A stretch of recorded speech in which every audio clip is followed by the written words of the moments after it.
Dice así la palabra del Señor: porque todo sumo sacerdote tomado de entre los hombres es constituido a favor de los hombres en las cosas que a Dios se refieren, para presentar ofrendas y sacrificios por los pecados. Oremos. Señor, háblanos, convéncenos tú, que no sea por la elocuencia de la predicación, sino que sea por el poder de tu Espíritu Santo lo que aquí ocurra, lo que tú transformes, lo que tú trabajes en nuestras vidas. Ayúdanos, Padre, a conectar con la idea de quién eres y por qué te necesitamos, Señor. Y quizá, Padre, quieras salvar vidas hoy. Quizás quieras regenerar, transformar, restaurar hoy, Padre. Así que haz tu obra por amor de tu nombre. En el nombre de Jesús oramos. Amén. Pueden sentarse. Gracias. Estaba pensando en lo fácil que es vivir lo suficiente como para entrar en una de esas circunstancias donde te metes en problemas y te metes en aprietos. Yo, aunque fui hijo de pastor, pues hice varias tonterías en mi vida, pero ¿sabes algo? La mayoría ya te las sabes porque las he contado todas. Así que hoy, en vez de ponerme en la plancha y diseccionarme a mí y mis historias, mejor te cuento una de mi hermano donde hizo un tremendo ridículo, el misionero transcultural Carlos, ¿sí? Te quiero contar una historia que ocurrió hace unos años. Mi papá tiene aún una camioneta Ranger, una Ford Ranger plateada. Y bueno, mi hermano ya sabía manejar según él, y se fue a la playa con sus amigos, ¿sí? Entonces, pues sus amigos igual, flacos ahí sin qué hacer, como él era en ese entonces, y fueron a la playa y puedo imaginar perfectamente esa escena, hermano. Yo esa escena hasta la fecha nos burlamos de él. Es más, esto es una ilustración, pero también es un guiño para que sepa que seguimos burlando. Ya me quemaron con él en el grupo de la familia que conté esta historia. Pero mira, el tema es que él no sabía nada de carro, solo sabía manejar, y él pensaba que la camioneta de mi papá era una 4x4, ¿sí? Entonces la bajó a la playa y todo bien hasta que pasaron las horas y pon la imagen siguiente, empezó a meterse en un serio problema mi hermano. Esto es verídico. Y entonces, como en cualquier situación adolescente, juvenil, nosotros vamos a estirar la situación al máximo, pero cada vez se acerca más esa realidad de que sabemos que tenemos un número ahí a quien llamarle para decirle: necesito tu ayuda. Pero no, lo estiramos, ¿no? No hablamos inmediatamente. Yo me imagino a los burros de los amigos de mi hermano, que también los conozco, son cuates, tratando de sacar esa camioneta de ahí de la orilla y viendo cómo la marea subía y subía, y mi hermano pensando: no puede ser, ¿cómo justifico eso?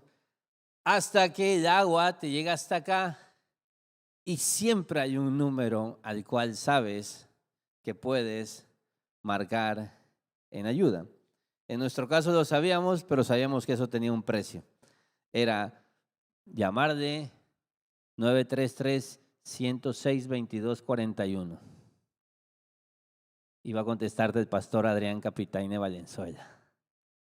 ¿Qué pasó, hijo? Hijo de papá, es que ya ves que te dije de la camioneta. No, hombre. Mi papá andaba con mi abuelo en Paraíso, ahí en la Unión de Volteos. Y ya te imaginarás a mi papá sabiendo que hasta el día de hoy la camioneta sigue presentando fallas por todo el agua, el salitre, todo lo que generó ese problema. Pero mi papá fue con mi abuelo básicamente a rescatar a mi hermano después de una tremenda regañiza que le habrá puesto. Y una vez más, como tantas veces me pasó a mí, a él, mi papá nos sacó de un tremendo apuro. He platicado con algunos de ustedes, amigos, hermanos, tengo familia, que me han platicado de cómo se siente la orfandad. Perder a papá, perder a mamá, y me han dicho que es una sensación extraña, una sensación de vulnerabilidad, como que sientes que algo falta, algo que daba cierto soporte, ese consejo que sabías que siempre podías tener, ese auxilio que podías tener, esa ayuda que podía llegar, esa sensación de desprotección. Me han contado, me han platicado, es una sensación bien complicada. También lo podemos ver con los niños que están en orfanatorios, niños que fueron abandonados por sus padres. Su cerebro psicológicamente, pero su alma recibe un daño muy profundo. Es la sensación de sentirse desprotegidos, de no tener seguridad de que si te metes en un aprieto, hay alguien que te va a sacar de ese problema. Y como te decía, en la vida todos experimentamos situaciones donde podemos decir, esto sale de mi control, esto ya no lo puedo atender yo, esto ya no lo puedo arreglar yo. Y saber que hay alguien que va a estar ahí para resolver eso que no podemos resolver, sí hace la diferencia en cómo vivimos la vida. Y Hebreos nos va a presentar a Jesús como uno de sus oficios que tiene mucho peso en cómo nosotros entendemos y vivimos la vida, que es el de sumo sacerdote. Y el corazón del sermón es este. Jesús es el sacerdote perfecto que necesitamos porque nos representa delante de Dios, entiende nuestra debilidad y puede salvarnos completamente. Y el mapa del texto es sencillo, 3 puntos. Necesitamos un representante, uno como nosotros, un sacerdote eficaz. Y sin más preámbulos, quiero hablarte de este representante que todos los seres humanos necesitamos. En el punto 1, te leo de nuevo el versículo que leímos al inicio, es Hebreos 5:1, porque todo sumo sacerdote tomado de entre los hombres es constituido a favor de los hombres en las cosas que a Dios se refieren, para poder presentar ofrendas y sacrificios por los pecados. Y lo que va a hacer el autor de Hebreos, acuérdense que esta carta se las está escribiendo a los judíos. Los judíos pueden entender que es un sacerdote, pero el autor de Hebreos va a explicarles y va a tratar de mostrarles, miren, ¿recuerdan las características de un sumo sacerdote? Esta. Pues Cristo es esto y esto, igual que el sumo sacerdote. Entonces, va a estar enseñando cosas, pero para llevarles a entender que Cristo se presenta como el sacerdote. Y te voy a decir algo, porque es muy interesante, que a partir de aquí, y de hecho desde los 2 versículos anteriores, algunos versículos anteriores del 4, ya Jesús empezó a presentarse como un mejor sacerdote. En los próximos capítulos seguiremos viendo a un mejor sacerdote. Así que no todo lo que necesitas saber del sumo sacerdocio de Cristo lo vas a entender hoy, pero sí lo que en este texto menciona. Y una característica del sumo sacerdote es que pues es un representante del género humano, tomado de entre los hombres, dice el texto. Es decir, el sacerdote no podía ser alguien ajeno a la condición humana. Tenía que venir de entre el pueblo porque iba a representar al pueblo delante de Dios. Tenía que ser un humano. Pero va más allá, dice, y aparte de que tiene que ser un humano, tiene que ser constituido a favor de los hombres en las cosas que a Dios se refieren. Es decir, nos representa. Y te voy a mencionar algo. Necesitamos alguien que nos represente delante de Dios porque habían asuntos que debían resolverse y el hombre, escúchame, no podía resolverlos por sí mismo. Quiero aclarar esto. El sacerdocio no nació porque Dios quiso hacer la religión más complicada. No es como que Dios dijo, oye, si hacemos esto y esto y esto. No, el sacerdocio nace porque ocurre el pecado. Y te quiero recordar un poco la historia, ¿sí? la historia de la tragedia humana en cuanto a Dios.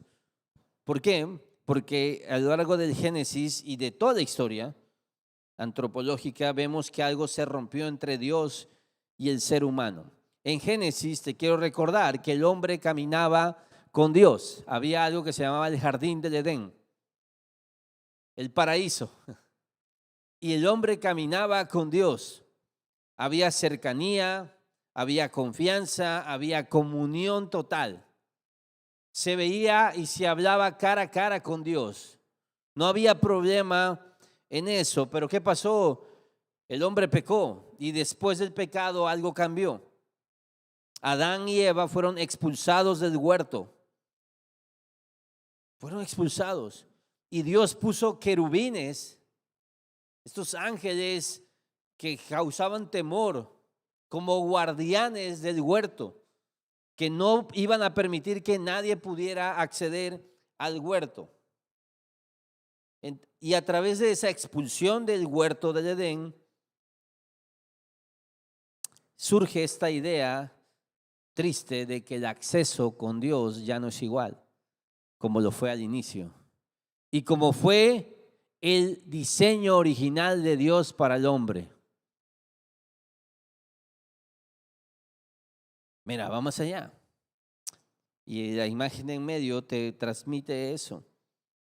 Esta tensión se repitió una y otra vez. Cuando el pueblo de Israel llegó al monte Sinaí, Dios debía darles la ley, los 10 mandamientos, pues.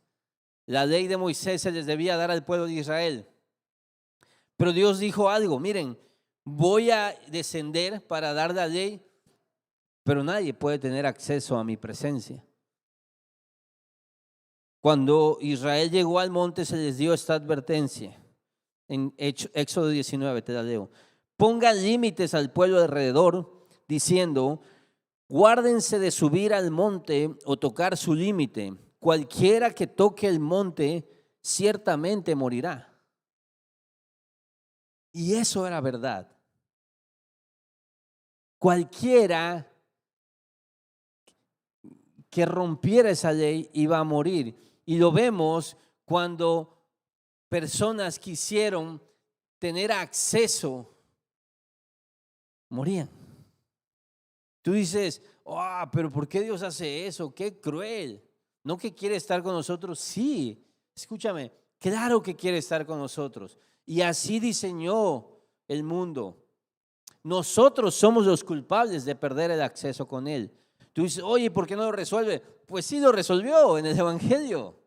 Eso es lo que se resuelve con Cristo. Pero costó la sangre de Cristo por un problema que nosotros causamos. Y tú dices, ¿y por qué no Jesús simplemente o Dios simplemente nos acepta y ya así como somos? Pues así nos acepta, de hecho. Pero resulta es que Él es santo. No solo es amor, es santo. Y en su santidad no puede permitirse tener comunión y relación con el pecado.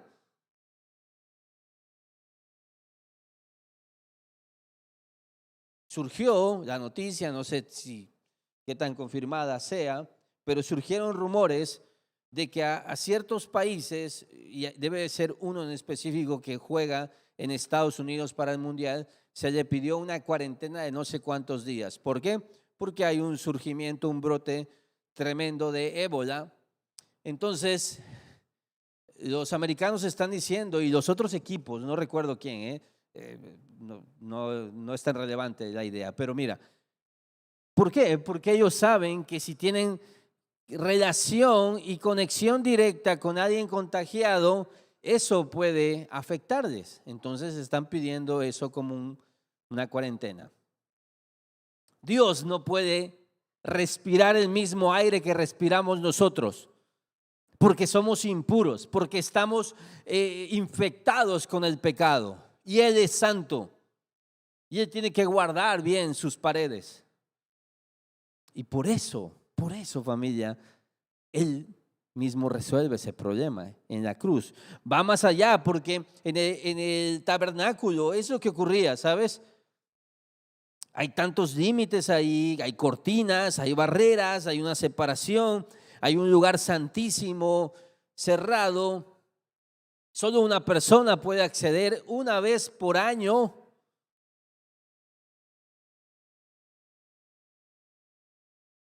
Lo que te quiero decir es que Dios se toma en serio su presencia, el acceso a Él.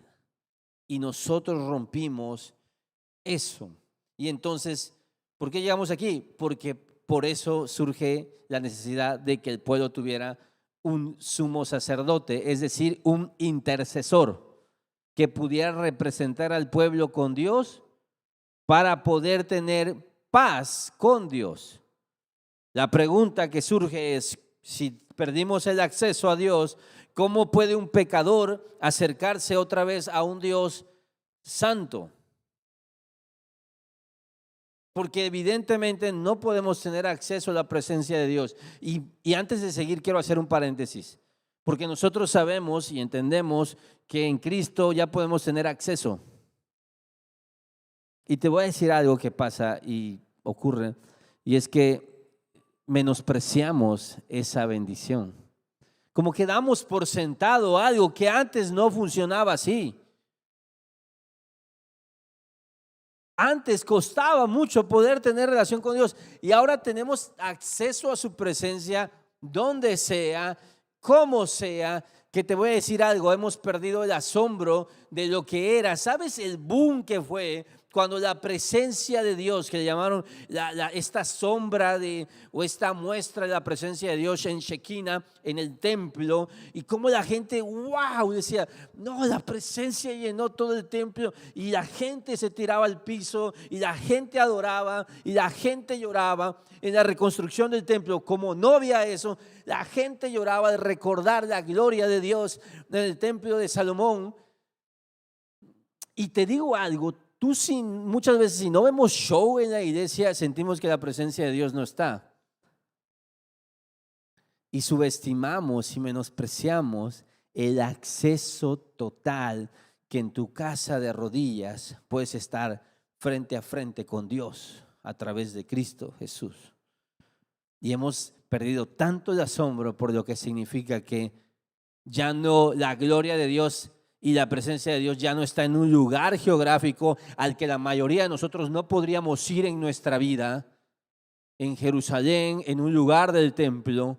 Gracias a Dios ya no está ahí la presencia de Dios.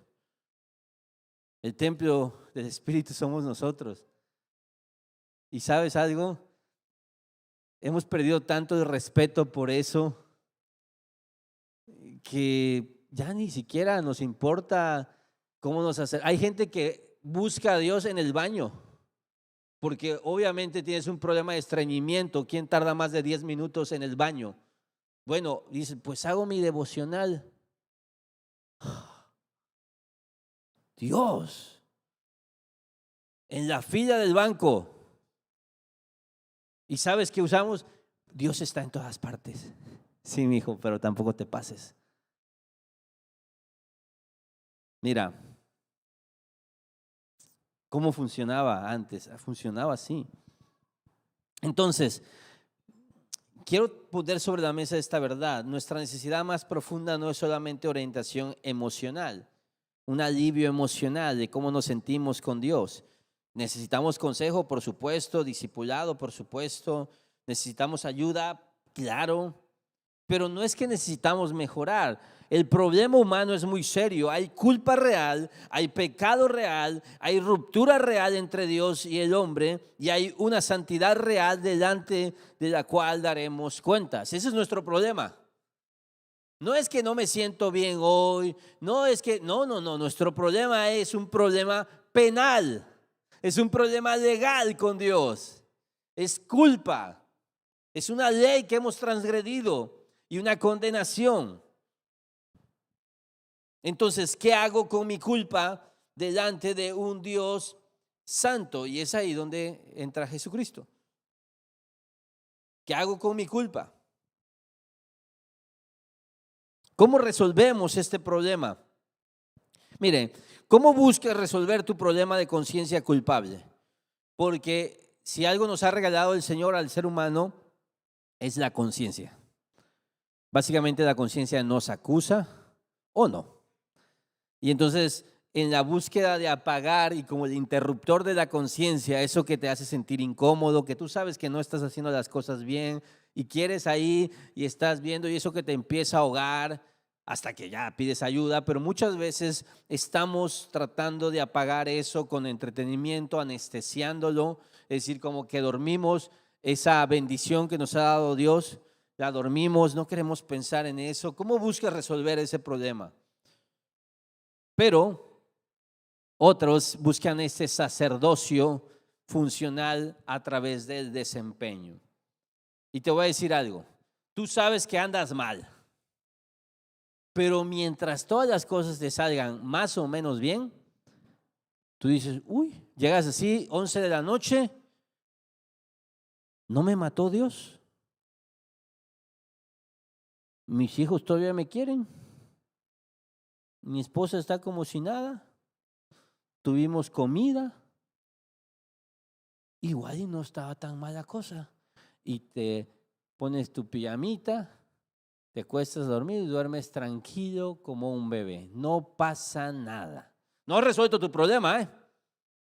No fuiste con Dios a pedir perdón por tus pecados, pero hay algo que ya te está representando y te está dando esa tranquilidad de decir, oh, o la aprobación de otros. Tú dices, no, pues la gente dice que no estoy, que soy a todo dar. Ay, entonces quizás no estoy tan mal. O la moralidad de, pues hay gente peor. Por lo menos estoy intentándolo. La religión misma, mira, sirvo. Llegué a la iglesia, ofrendé, canté y apagamos eso. Entonces, ¿qué hacemos? Solemos sustituir a Jesucristo y descansar en nuestro desempeño. Pero ¿quién te dijo que tu desempeño podía representarte dignamente delante de Dios?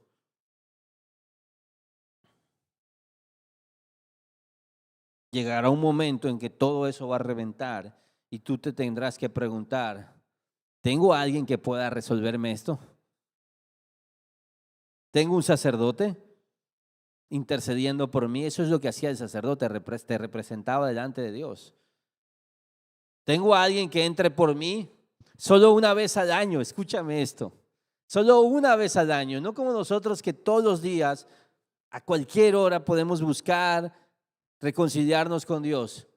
Una vez al año alguien te representaba y decía, Dios, vengo aquí en nombre de todos ellos y vengo a ofrecer un sacrificio y con este sacrificio espero que lo sea acepto y al ser acepto lo tomes como pago por la deuda de todo el pueblo. Era la única forma, la única forma legítima de obtener perdón de pecados, purificación. ¿Tienes a alguien que haga ese trabajo hoy por ti, delante de Dios? ¿Tienes a alguien que pueda tratar con tu pecado? Resuélvelo. Ahora, va más allá porque dice la Biblia que necesitamos uno que sea como nosotros. Y mira, dice el 2, y puede tratar con paciencia a los ignorantes y descarriados, porque él también está sujeto a las mismas debilidades. Por esa razón debe ofrecer sacrificios tanto por sus propios pecados como por los del pueblo. Veíamos la semana pasada de cómo nos cuesta trabajo ver a Dios como alguien cercano. Pensamos que es santo, claro, perfecto, claro, poderoso, pero lo sentimos distante, lejano. Es como alguien que te dice, oye, estoy contigo, pero no está, ¿no? Nada más te lo dijo. Porque no sabe cuál es tu problema, no entiende tu situación. O cuando te dicen, échale ganas. Y tú dices, pues fíjate, qué buen consejo, ¿no? O ya no estés triste. Ese está más bueno, ya no estés triste.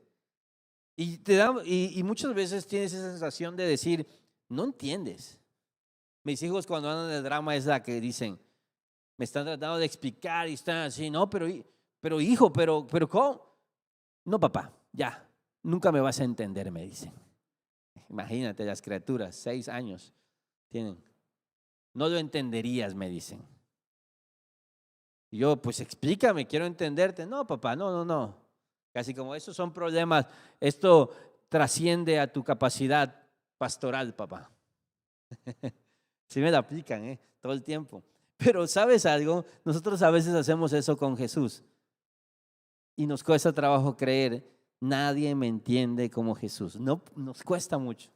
¿De verdad crees eso? Nadie me entiende como Jesús. Tú dices, no, pues es que, mira, por ejemplo, el calor. No, hombre, el calor, o sea, perdóname, pero allá en Jerusalén no se ponía tan rudo. Y vamos a encontrar argumentos para desconectar a Jesús de nuestra realidad. Mira, el sacerdote debía poder representar y tratar con gente real, lo leímos al inicio. Tiene que estar familiarizado con nuestras batallas. Ya dijo el texto que leímos hace un momento que está a favor de los hombres, pero tiene que ser como los hombres. Tiene que entender a los hombres, a personas confundidas, a personas frágiles, a gente que dice ya le voy a echar ganas y al final no le echa ganas. Gente que dice ya no voy a volver a hacerlo y tropieza de nuevo. ¿Y quién mejor que un hombre que literal dice el texto, y está hablando de los sacerdotes levíticos, no de Jesús específicamente? Está diciendo, mira, un requisito del sacerdote es que tenía que ser un hombre sujeto a debilidades para poder representar con empatía a aquellos que se quedaban afuera del lugar santísimo. Y era tan humano, dice, que debía ofrecer sacrificios tanto por sus propios pecados como por los del pueblo. Él no podía decir, mira Dios, es que tú sabes cómo son pecadores. No, el sacerdote decía, mira Dios, vengo representando a gente que ha pecado, yo también peco como ellos, estoy sujeto a los mismos errores, perdónanos. ¿Ves? Ya no era un perdónalos, sino perdónanos. Era una característica necesaria. El sacerdote debería poder representar y tratar con gente real. ¿Para qué? Para que se muestre paciente con los ignorantes y extraviados. Esta palabra paciencia es clave. Jesús es otro tipo de sacerdote, pero al menos es un sacerdote que experimentó la vida humana. Y por eso, al igual que ellos, y en una medida mucho mayor, Él se puede mostrar paciente con los ignorantes y extraviados. Y mira, la palabra paciencia es la palabra metriopatseo. Y no te la digo nada más como para fanfarronear que decimos estas palabras, no. Es que es una gran palabra porque es una palabra compuesta. Hay dos raíces ahí. Una es la palabra moderadamente o moderar y otra es la palabra pasión. Básicamente si mezcláramos moderar la pasión, ¿sí? Por eso se traduce ser moderado en pasión, gentil, tratar indulgentemente, paciente es una gran palabra. Pero ¿qué es esta palabra? ¿A qué se refiere? Básicamente a alguien que es equilibrado, que no es visceral, que no es emocional. A ver, o sea, metriopatseo, ¿qué? No, mira, esta la vas a entender, que no se le pegan los cables, ¿sí? O es otra, que no pierde los estribos. Jesús no pierde los estribos. Dicho eso, es como cuando ya le dijiste algo a tu hijo y ves que vuelve a hacer lo que le acabas de decir hace 2 minutos y es como, ¿qué? O sea, no puedo creerlo. Te acabo de decir que no lo hagas.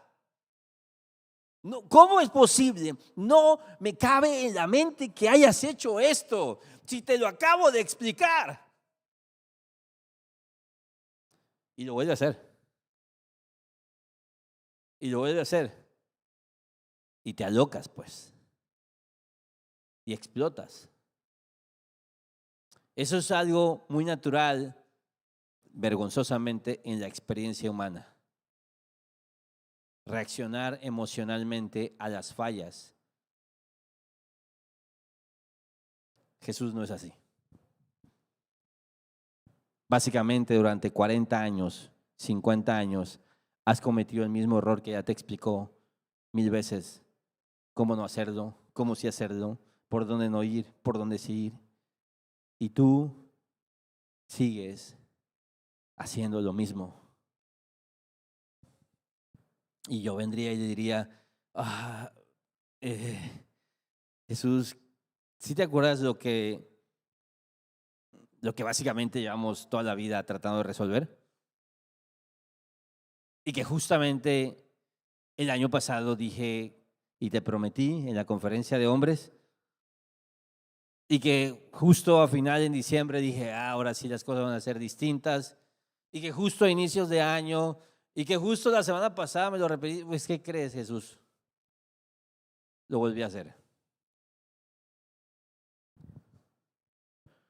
Jesús es paciente, no reacciona visceralmente, no se exalta. Por eso, hermano, te digo algo, cuando tú veas a Dios enojado en la Biblia, tú tienes que llegar a una conclusión. Algo tuvieron que hacer estos canijos o este canijo para llegar a este punto, porque Dios es lento para la ira y grande en misericordia. ¿Quiere decir que Dios no se enoja? No, sí se enoja, pero Dios es paciente.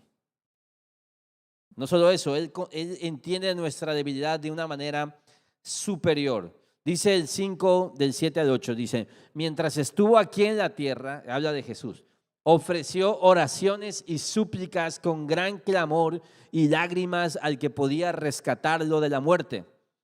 Y Dios oyó sus oraciones por la gran reverencia que Jesús le tenía. Aunque era hijo de Dios, Jesús aprendió obediencia por las cosas que sufrió. Mira, Hebreos, quiero aclarar, ya dejó claro que Jesús fue tentado en todo como nosotros, pero sin pecado. Es decir, que Jesús no conoce el pecado porque haya pecado, pero lo conoce porque lo resistió hasta el final.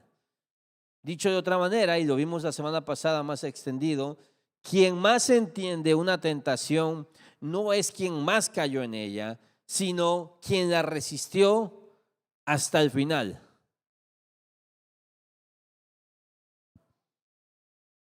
Si alguna vez has subido una montaña, ¿cómo le llaman ahora a subir a una montaña?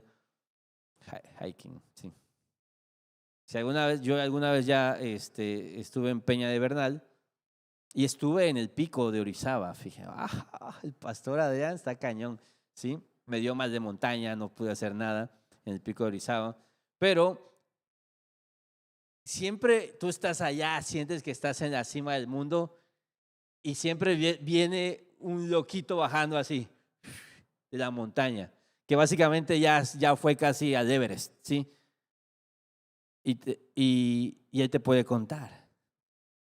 Y básicamente te dice, no, luego se pone más peligroso, luego se pone peor. Y si tú te sentías chido, siempre hay alguien que ya llegó más lejos y te trata así, digo porque te trata como alguien, como un poser que fue por la foto. Y sí, me doy cuenta que fui por la foto a Peña de Bernal. Te voy a decir algo. Uno cree lo que es ser tentado, pero el tema, compa, es que tú no llegaste tan lejos, tú caíste antes. Tú no has comprendido lo que es ser tentado en su máxima expresión, porque básicamente tú en 3 minutos caes. Tú no sabes lo que es la paciencia porque la pierdes en 2 intentos. Jesús soportó la tentación hasta el final. Si hay un experto en tentaciones, es Jesús. Él te puede decir, mira, allá arriba se pone peor. Luego empieza a doler el cuerpo. Luego empiezas a llorar. Luego empiezas a sudar sangre, mijo. Y dices, no sabía que se podía poner tan difícil. Él sí lo sabe. Mientras estuvo aquí en la tierra, ofreció oraciones y súplicas con gran clamor y lágrimas al que podía rescatarlo de la muerte, dice. Entonces, me encanta esto porque habla de un Jesús que, aunque es paciente y que no actúa visceralmente ante las fallas, sí es un Jesús con emociones. Y Hebreos quiere destruir, y lo ha intentado durante varios capítulos, la idea de un Jesús emocionalmente blindado, caminando por el mundo casi flotando, inmune al dolor humano, estoico, que no se contagia del sufrimiento humano. No, él no es así. Jesús vivió una humanidad real. sintió agotamiento físico, supo lo que es ser malentendido, malinterpretado, difamado, experimentó rechazo, conoció el dolor de amar personas que no le correspondían como él esperaba, lloró frente a una tumba, fue traicionado por amigos cercanos, sintió angustia, supo perfectamente lo que es obedecer, cuando obedecer ya empieza incluso a causar dolor, a renunciar a cosas, a sufrir cosas, cuando el camino más fácil es mejor pecar ya. Y dice que él ofreció a Dios con gran clamor y lágrimas y oró a ese que le podía librar de la muerte. Y obviamente cuando escuchas con gran clamor y lágrimas, si tú has leído, te lleva eso a la experiencia en Getsemaní, donde él literal dice, había tanta tensión en su cuerpo, tanta angustia, porque sabía lo que estaba a punto de experimentar, que oraba al Padre y sudaba como con sangre, dice. Y él estaba bajo tanta presión que lo experimentó, pero dice el texto, cuando estuvo en Getsemaní, Jesús oró con gran clamor y lágrimas, no dice así, dice mientras estuvo aquí en la tierra. Y eso lo que nos da a entender es que no solo fue Getsemaní, es decir, toda la vida de Cristo fue una obediencia sufriente. Toda su vida fue caminar en un mundo roto, complicado, sin dejar de confiar y creer en el Padre. Toda su vida fue aprender lo que cuesta permanecer fiel cuando hacerlo implica dolor. Es decir, si quieres que alguien te represente, ¿a poco no esta es la persona ideal?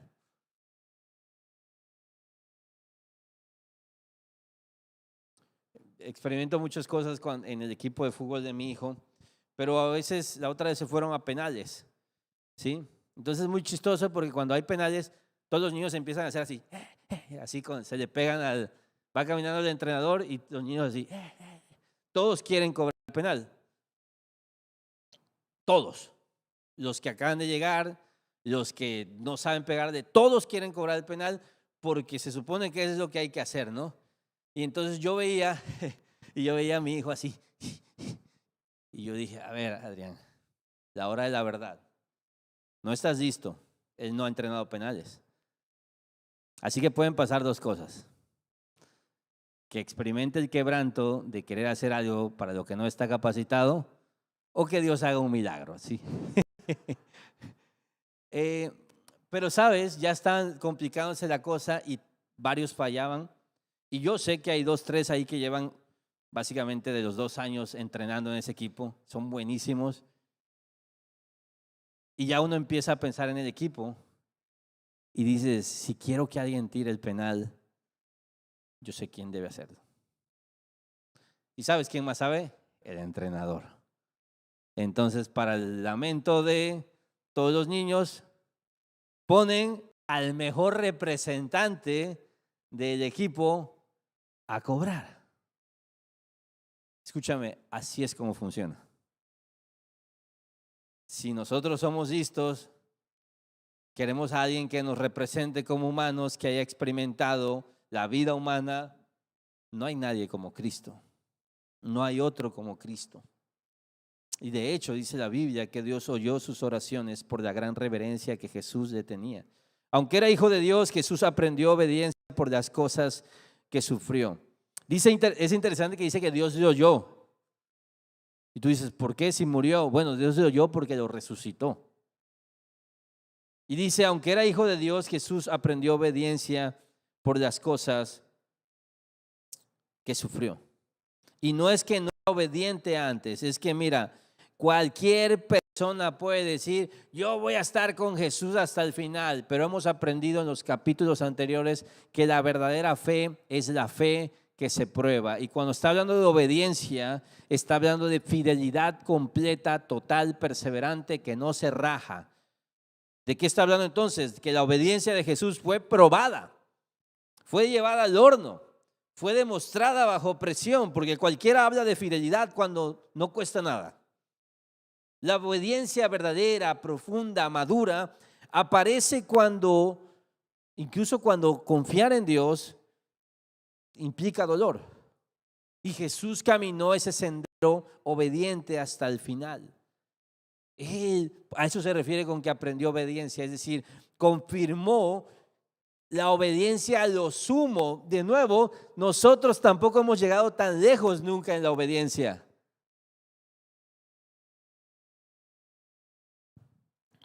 Y por último, es un sacerdote eficaz. Porque, ok, Jesús me entiende, pero ¿realmente puede salvarme? Es la pregunta.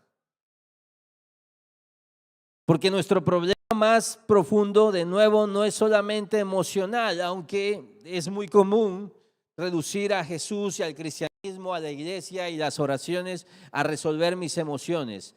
El sufrimiento importa, claro, pero hay algo más profundo. No solo estamos cansados, somos culpables delante de Dios. Ese es un problema mayor, ¿eh? No solo estamos heridos, ok, va, pero es que estamos separados de Dios.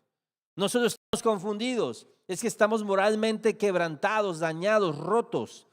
No solo necesitamos ánimo, necesitamos reconciliación. ¿De qué te sirve entrar a las puertas del infierno con salud mental, mijo? Con una sonrisa. Si tu mayor problema no se ha resuelto y los otros problemas se pueden resolver y con la ayuda de Dios, por supuesto. Pero cuando nos distraemos y no atendemos el problema más profundo, estamos fallando en dirección. Jesús se presenta como alguien que puede resolver tu mayor problema, tu mayor aprieto. Él está ahí. Pero mira, ¿quién autorizó a Jesús para entrar delante de Dios por nosotros? Dice el texto, porque esto para un judío era importante, así como, ¿por qué te tengo que creer? Bueno, dice, nadie puede llegar a ser sumo sacerdote solo porque desee tener ese honor. Tiene que ser llamado por Dios para ese trabajo, como sucedió con Aarón. Por eso Cristo nos honró a sí mismo haciéndose sumo sacerdote, sino que fue elegido por Dios, quien le dijo, tú eres mi hijo, hoy he llegado a ser tu padre. Y en otro pasaje Dios le dijo a Jesús, tú eres sacerdote para siempre según el orden de Melquisedec. Entonces, ¿qué es lo que está diciendo aquí? Que un sacerdote legítimo necesitaba una verdadera autoridad. Por eso usa la palabra honor. No era un oficio y ya. No era algo que tú decías, yo quiero hacer esto y bueno, lo voy a hacer. No, yo voy a ser el sacerdote de mi familia. Y tú decías, voy y entras, intentas entrar al templo, intentas llevar una ofrenda al lugar santísimo que se le llamaba, morías. Cuando algunos, vemos en el Antiguo Testamento, algunos intentaron apropiarse de funciones sacerdotales sin haber sido llamados por Dios, eso terminó en juicio. La familia de Coré. A Saúl se le quitó el reino porque usurpó el lugar de sacerdote, ofreciendo él holocausto. Esto no lo podías hacer tú a tu manera, a tus formas. No, había una regla y había una designación. Y dice el texto que Cristo no se honró a sí mismo, haciéndose sumo sacerdote, sino que fue elegido por Dios. Es decir, no se improvisó esto, pues. No fue Jesús autopromoviéndose. De hecho, sí, el Salmo 2:7, cuando dice, tú eres mi hijo, hoy he llegado a ser tu padre. A ver, entonces el sumo sacerdote, nuestro representante, no solo es el sumo sacerdote, sino que es el hijo. Pero escúchame, algunos podrían decir, oye, Jesús, ¿le puedes decir a tu papá que me perdone? Jesús podría hacer eso, pero hay algo que se debe pagar. Y para que entendamos esto, Jesús te diría, mira, soy su hijo, él me va a escuchar, pero él es justo. Así que te propongo algo. ¿Quieres que te resuelva tu problema? Voy a interceder por ti, mi Padre. Así voy a ejercer función sacerdotal, pero hay un sacrificio que hay que entregarle. Un cordero. Tú no traes cordero. Bueno, te propongo esto otro. Yo voy a dar mi vida por ti. Y te voy a resolver tu problema. Y si somos honestos, si te dicen eso, tú dirías, no, ¿cómo crees? Demasiado. Pensarías en lo poco digno que eres de que alguien haga semejante acto de amor por ti. Bueno, es lo que hizo Jesús por ti. Por eso venimos y cantamos y adoramos y nos entregamos a Él. Porque es lo que hizo. Pero va más allá porque dice, también cita tú eres sacerdote para siempre según el orden de Melquisedec.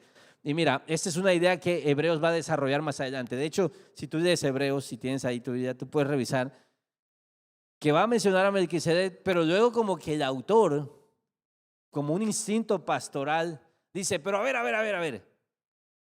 Este es un tema complicado, así que debería yo poder decirlo, dice el autor de Hebreos, pero algunos de ustedes, debiendo ser ya maduros, siguen comiendo cosas básicas.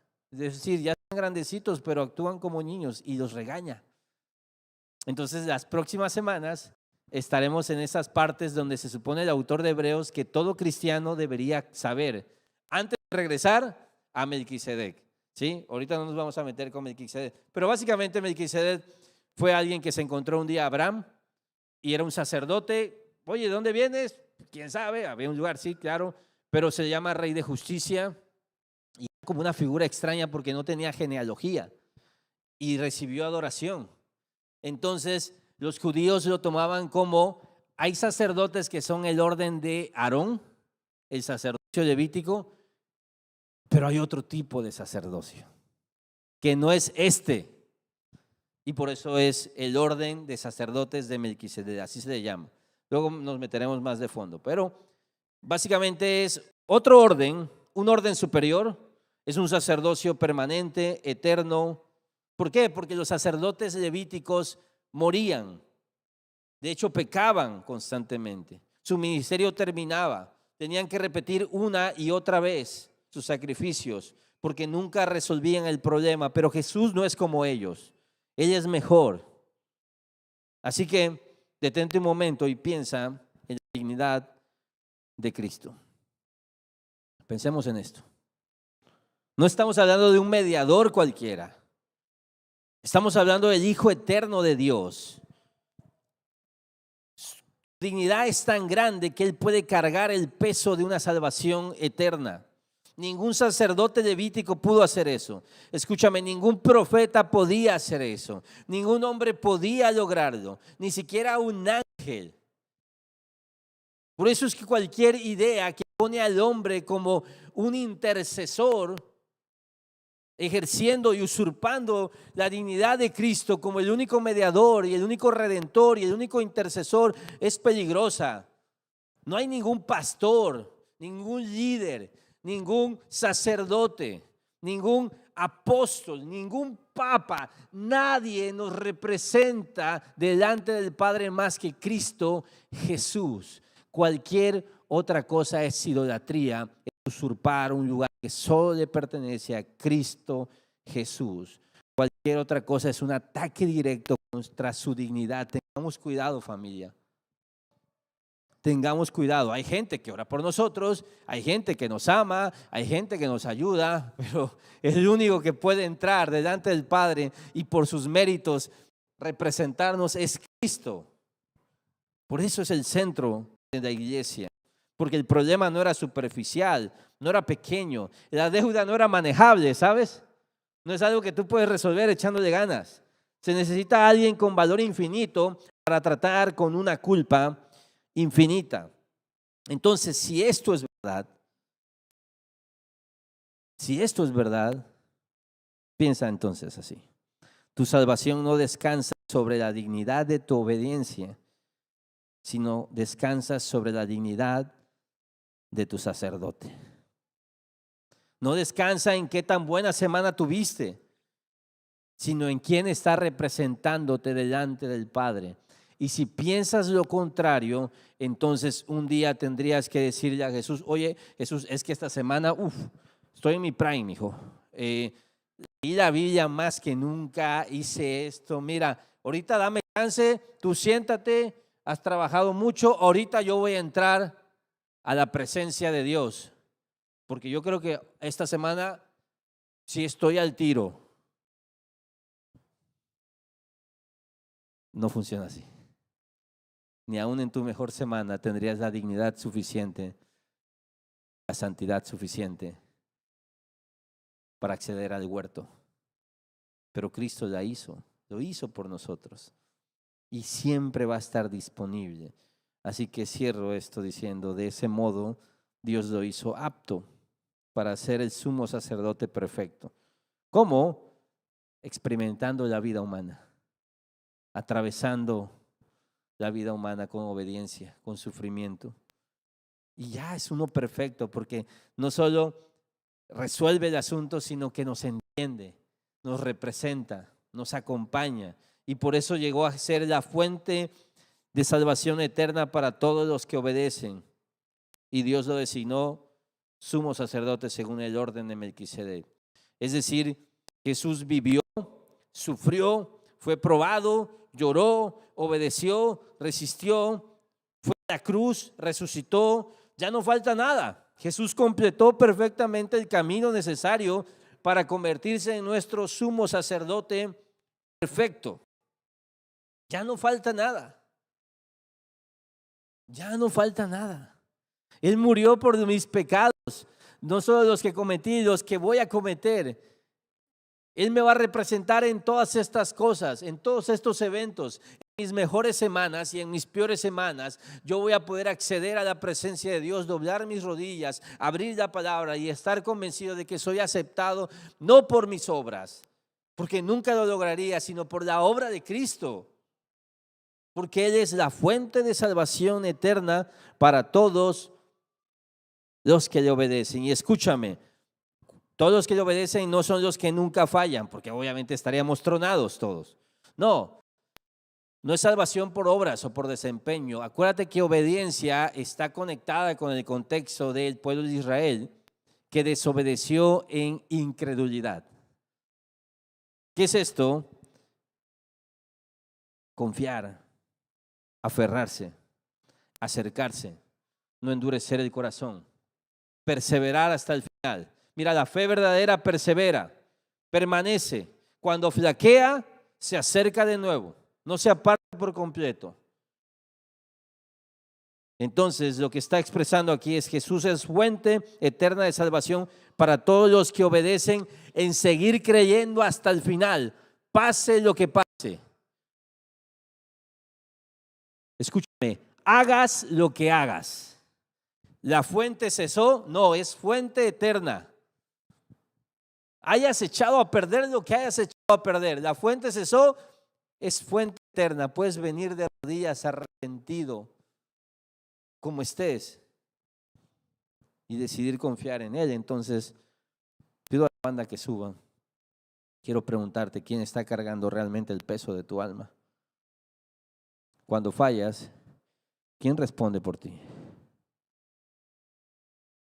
¿Cómo calmas ese?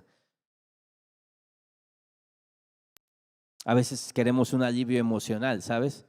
Como cuando tenemos un conflicto con alguien cercano, con tu cónyuge, un hijo, y tenemos esa sensación y lo expresamos como, es que te siento lejos.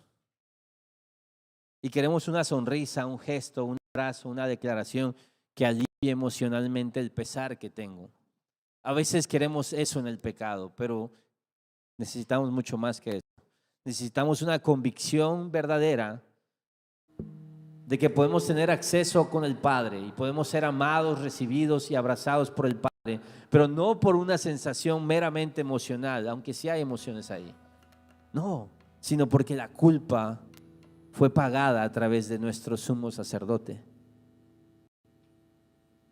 De manera que aunque lleguemos así avergonzados, el Padre nos puede decir, acércate.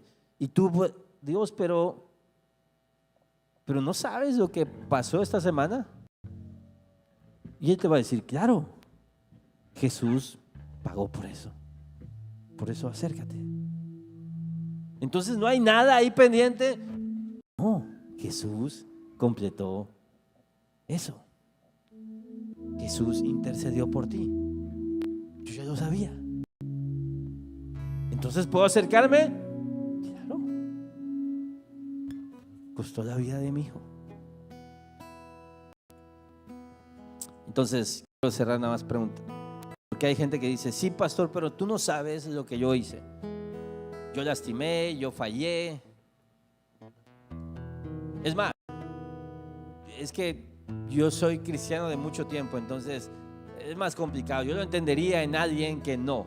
Mira, te quiero llevar de nuevo a esa parte donde dice que él como sacerdote puede tratar con paciencia a los ignorantes y descarriados. Mira, los ignorantes y descarriados son dos tipos de pecadores, pero no es que son leves. Mira, en el Antiguo Testamento hay básicamente dos tipos de pecados: involuntario y voluntario, accidental o deliberado, o inadvertidamente o deliberadamente. Es decir, esos pecados que por accidente no sabías, pero pecaste. Y están otros que fueron planeados, que fueron pensados, meditados, y aún así se cometieron. Y lo que está diciendo Hebreos aquí es que esta paciencia, no reacción emocional, sino paciencia amorosa, compasiva, en control total, que te dice, ok, yo sé, aplica para los ignorantes. ¿Quiénes son los ignorantes? Mira, hay gente que peca porque respira. O sea, básicamente todo el tiempo estás regándola. Ahora, no eres mal rollo, y aquí te va, porque tú tienes que decir cuál prefieres. Simplemente eres un burro espiritual. Eres torpe. Eres un necio. Eres un simple, sin discernimiento. Se te chispotea, dirían, ¿no? A cada rato. Tú dices, no, pastor, pero eso yo no me quiero sentir. Bueno, están los otros, los astutos como serpientes. ¿Cuál quieres? Porque están los descarriados, que son aquellos que deliberadamente saben que algo está mal y aún así lo hacen. ¿Cuál eres tú? Te voy a decir algo. Nosotros muchas veces podríamos ser pacientes con los ignorantes. Es que no sabe, es que está aprendiendo, es que se le fue el rollo. Pero a los que ya saben, a los que ya se les dijo, cristianos de tiempo, gente de iglesia, ya te lo habíamos dicho, ya se te había aclarado. Gracias a Dios, Jesús no es como nosotros. Él es paciente tanto con ignorantes como descarriados, y dices, ven. Porque lo que despierta la compasión de Jesús no es la severidad del pecado, sino que el pecador acuda a él. Eso lo dice John Owen. Es decir, no se trata de qué tan pecador eres, sino si vienes o no vienes.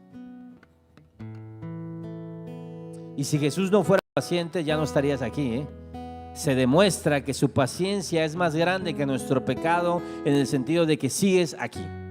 Entonces, esto es verdad. Por lo tanto, deja de esconderte y acércate. Porque el sacerdote que necesitabas para representarte, para sacarte de ese aprieto tan serio en el que estás, ya fue aprobado, ya abrió el acceso, y todavía hoy sigue recibiendo pecadores que vienen a él. Así que no te detengas por temor a pensar que vas a ser rechazado. Si vienes a él no te va a echar fuera. Él sigue recibiendo. La puerta sigue abierta. No cometas el error, la necedad de tener esta oferta y no tomarla. No cometas ese error. Oramos. Señor, gracias por tu palabra hermosa, Dios, profunda, poderosa, transformadora. Gracias. Gracias, Padre, porque tenemos una imagen y una caricatura preconcebida de quién eres tú, Señor. Quizás por cómo fuimos tratados cuando fallábamos. Quizás por cómo tratamos a otros cuando fallan, Dios. Quizás nuestro corazón tan duro, tan arrogante, nos limita a ver la gloria de tu carácter compasivo, amoroso, paciente, misericordioso. Si abre nuestros ojos y muéstranos eso de ti. Esa paciencia, esa gracia, Dios, ese amor constante. esa puerta que abriste para nosotros. Aquel que no tiene una relación contigo, que hoy pueda haber comprendido la gravedad de su pecado, pero también la oportunidad y la invitación para acercarse, porque tiene a alguien que le puede representar, a alguien que puede resolver su problema, Dios, a alguien que va a ofrecer sacrificios por él, su propio sacrificio. Padre, salva, Dios, aquel Padre que ha pecado y quizás hoy se siente lejos de ti. Señor, quítale eso de su corazón, que pueda arrepentirse, venir de rodillas, sabiendo que tú estás disponible para perdonar y una vez más dar la gracia para intentarlo de nuevo, Dios. Y para aquel que ya entiende esto y lo ha experimentado, que podamos estar asombrados, deleitándonos en la riqueza de tu corazón, Señor, en ese amoroso y paciente corazón que tienes por nosotros los pecadores, Señor. Gracias por hablarnos hoy, Padre. Ahora recibe esta adoración de tu pueblo, porque sabemos que mereces la adoración, porque eres digno, Señor, porque no hay nadie como tú, que haya hecho todo lo que hiciste, que haya soportado todo lo que soportaste y que lo hiciste por amor a nosotros, Señor. Permítenos adorarte, Padre. En el nombre de Jesús oramos. Amén.